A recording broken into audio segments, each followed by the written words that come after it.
Howdy, Tony Malou from the Wood Shouter. I'm not doing any wood shouting, I'm doing some taxidermy today.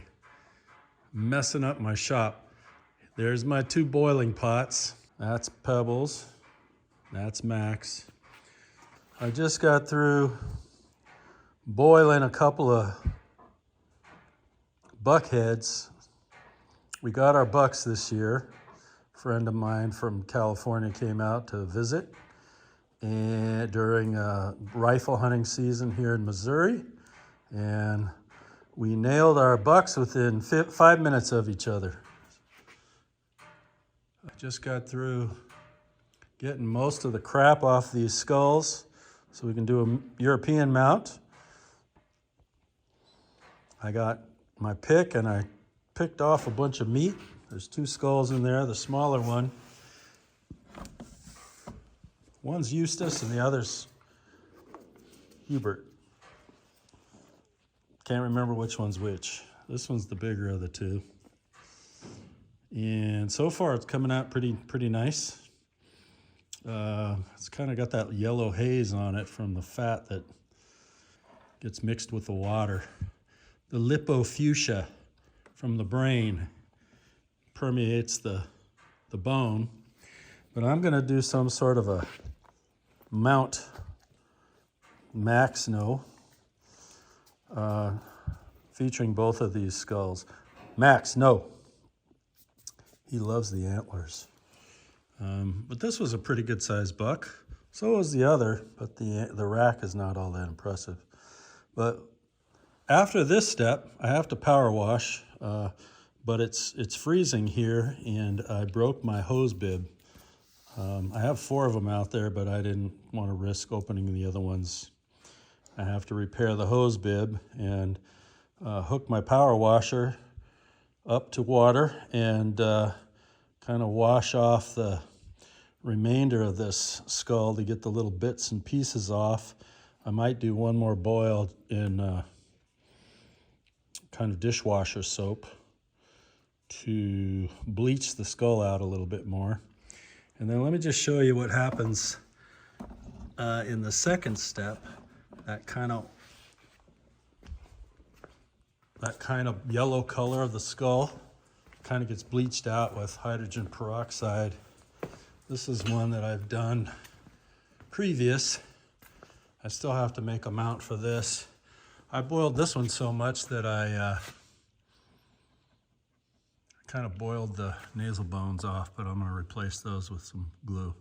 But see how white it is and clean looking? That was a year ago that I did this one. The rack looks a little bit more symmetric, and this also belongs to a friend. So I got the 2 nasal bones there. I also saved the lower jawbone, the mandible, just to have it. But anyways, that's what it's going to look like once I bleach the skull with kind of a hydrogen peroxide mix cream that kind of keeps the hydrogen peroxide next to the skull. I'll put them in bags and let them sit for a week. Nope, Max, nope. You can't eat my skull, nope. Max, nope. He loves antlers. One of these years I'm gonna have to, there's a butcher shop that sells the antlers. I get him one every year. And he eats it, he chews on it for the whole year. He loves the antlers. Good boy, Max, good boy. And Pebbles, she kind of sticks to me like a kid sticking to mama's skirt. Anyway, yeah, shop is still a mess. I'm always doing something in here.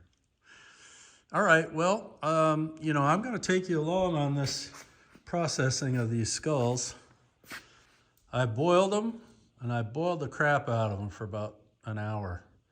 I put one of those dishwasher tabs in the bowl, in the pot, because a friend of mine from work said, hey, helps the meat fall off the bone easier. And it also kind of bleaches the skulls a little bit. I think there's some bleach in those tabs.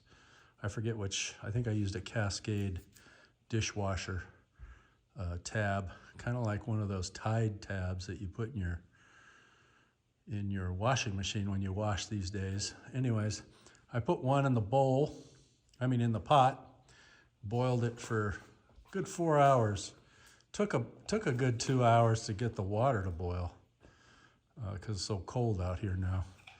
I let it boil for a good 3.5 hours total, boiled the crap out of it so that pretty much the nose tissue just fell right off.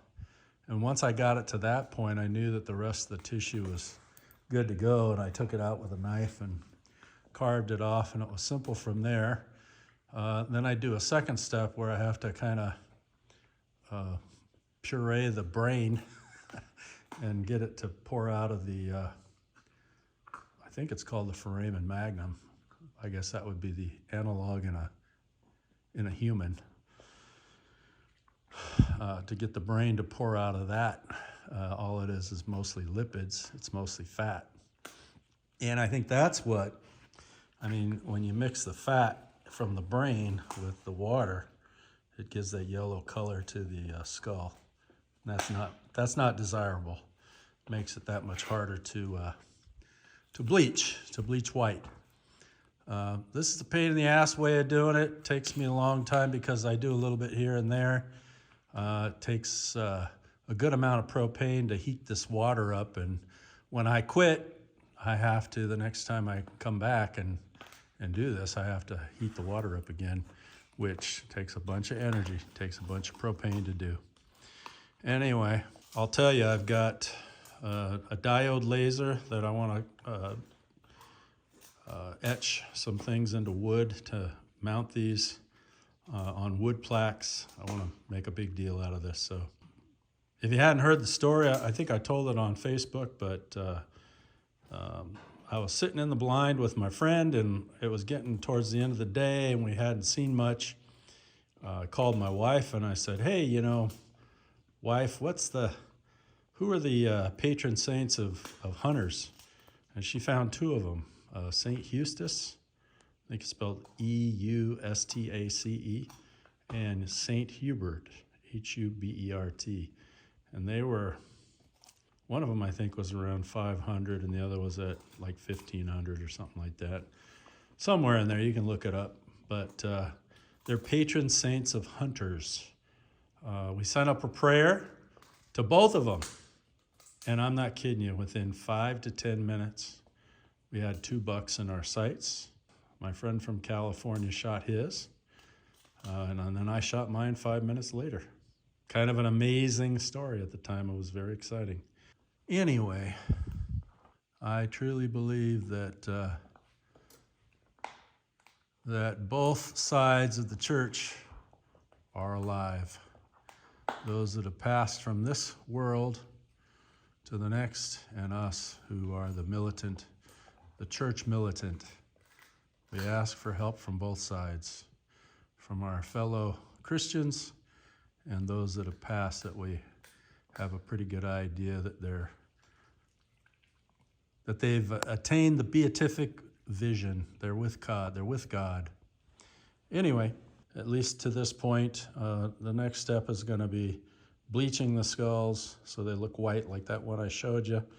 And then we're going to do a woodworking project where we mount them all. Until then, sorry for the long-winded video, but this is one of the shorter videos I've made. Tony Maloof. Out until next time, and remember, always spend time in your garage because life is short.